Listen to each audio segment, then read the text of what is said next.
Welcome once again, dear friends. Welcome once again.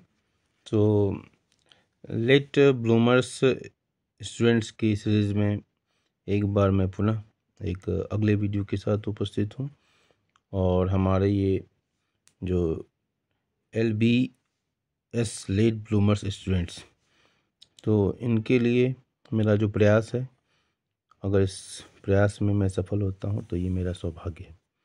तो हम अपने आप को सौभाग्यशाली मानते हुए अगले वीडियो के साथ आपके समक्ष LPG तक इसमें हमने कवर किया है ऑन द ईव से।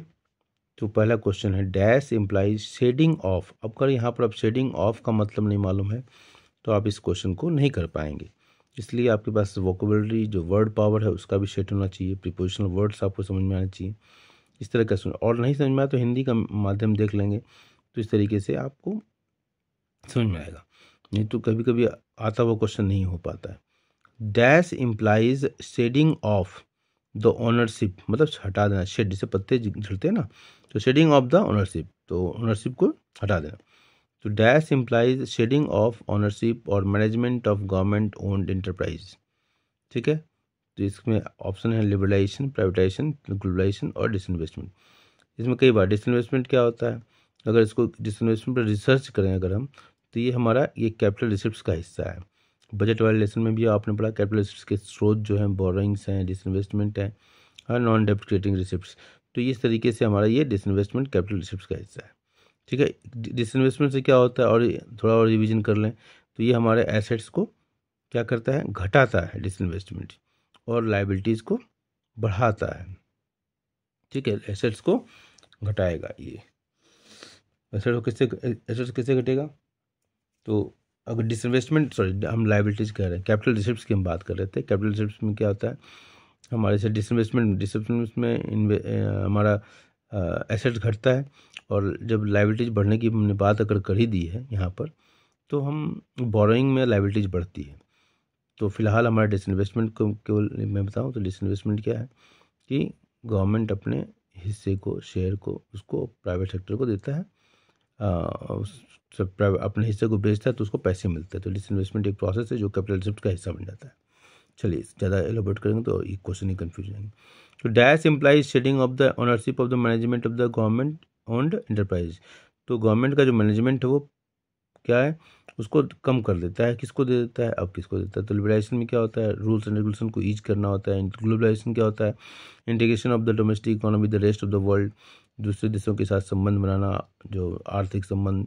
ठीक है, उसमें कई तरीके से टेक्नोलॉजी का ट्रांसफर होता है, लेबर का होता है, प्रोडक्ट मार्केट के द्वारा, तो मतलब संबंध बनाना कुल मिलाकर। एकमात्र ऑप्शन यही है जो इसका सही उत्तर होगा, जो कि प्राइवेटाइजेशन। तो privatization implies shedding of the ownership or management of a government owned enterprise. Next question, dash was founded in 1995 as the successor organization of the General Agreement on Trade and Tariff GATT, which was established in 1948 with 23 countries as the global trade organization to administer all multilateral trade agreement by providing equal opportunities to all countries in the international market for trading purposes. ठीक है, तो 1985 में उस organisation की स्थापना हुई, और उसके पहले जो ऑर्गेनाइजेशन था वो गैट कहलाता था। अब 1985 में जिस ऑर्गेनाइजेशन की स्थापना की गई, तो उसका जो है क्या पर्पस था, तो multinational trade agreement by providing equal opportunity, सबको इक्वल अपॉर्चुनिटीज देना, मल्टी लेटरल ट्रेड प्रैक्टिसेस के द्वारा। ठीक है, to all countries in the international market for the trading purposes. इसका सही उत्तर है WTO। इसका सही उत्तर क्या है, WTO, world trade organisation. India is seen as a successful export of dash in the reform period. किसका सक्सेसफुल इसमें रिफॉर्म एक्सपोर्ट किया था भारत ने। India is seen as a successful export of dash in the reform period, और आपका उत्तर all of these, auto parts, engineering goods and IT software. अब इसमें थोड़ा सा ध्यान देना क्योंकि इसमें जो है तीनों सबसेक्शन जो है इम्पॉर्टेंट है। Next question, which with a view to improving the performance of the public sector, there was a consensus on reducing its role and opening it up to the private sector. This was done through dash and dash measures. ठीक है, with the view to improve the performance of the public sector के performance को सुधारने के लिए. There was a consensus, एक सहमति थी, ऑन रिड्यूसिंग इट्स रोल, तो इसकी रोल को कम करना पब्लिक सेक्टर को, and opening it up to the private sector. This was done through, किसके द्वारा? बिल्कुल आसान क्वेश्चन है.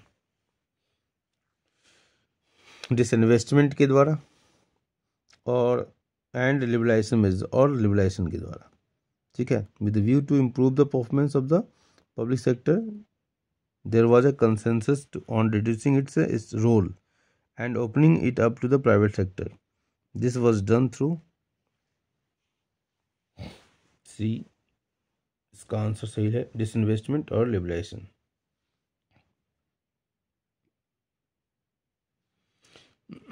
Next question.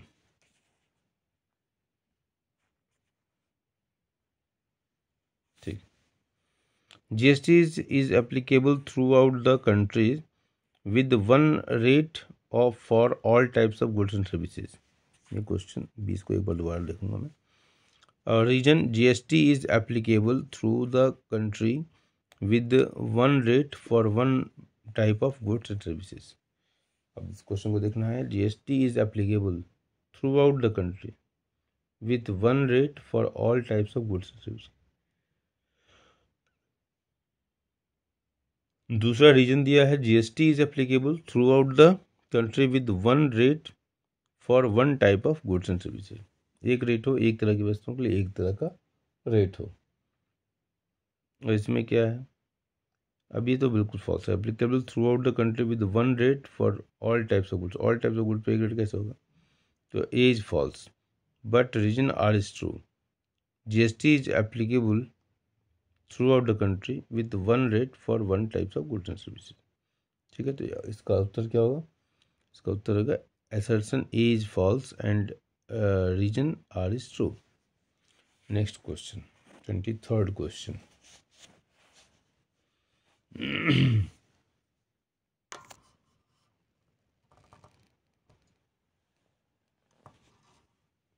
ट्वेंटी-थर्ड क्वेश्चन आपकी स्क्रीन पर जल्दी आने वाला है. चलिए, तो 23वां नंबर क्वेश्चन है आपका. इन 1950 a small scale industrial unit was one which invested a maximum of dash, while at present the maximum investment allowed is rupees 1 crore, 1 lakh, 2 lakhs, rupees 5 lakhs, rupees 10 lakhs. In 1950, a small-scale industrial unit was one which invested a maximum of dash, while at present the maximum investment allowed is rupees 1 crore. जिसका उत्तर क्या होगा? ध्यान से देखेंगे. In 1950, small scale industries, Karve committee का संबंध भी है स्मॉल स्केल इंडस्ट्रीज से, समझने की जो बात है. तो इन 1950, small scale industries unit was one which invested a maximum of 5 lakhs, while at present the maximum investment is allowed rupees 1 crore. तो ये सही उत्तर है. Next question. In till 1990s, the state enterprises continued to reproduce certain goods and services, often monopolizing them, although this was no longer required as a private sector firms could also provide them. An example is dash, provision of postal services, provision of telecommunication services, provision of infrastructure development and provision of industrial development. मुझे नींद आ रही है. So till 1990s, the state enterprises continued to produce certain goods and services, often monopolizing them, although this was no longer required as a private sector firms could also provide them. An example is, इसमें आपको इसमें से choose करना है और इसका सही उत्तर होगा प्रोविजन ऑफ इंफ्रास्ट्रक्चर डेवलपमेंट. तो मेरा लास्ट है, इसकी थोड़ी नींद आ रही है. Thank you.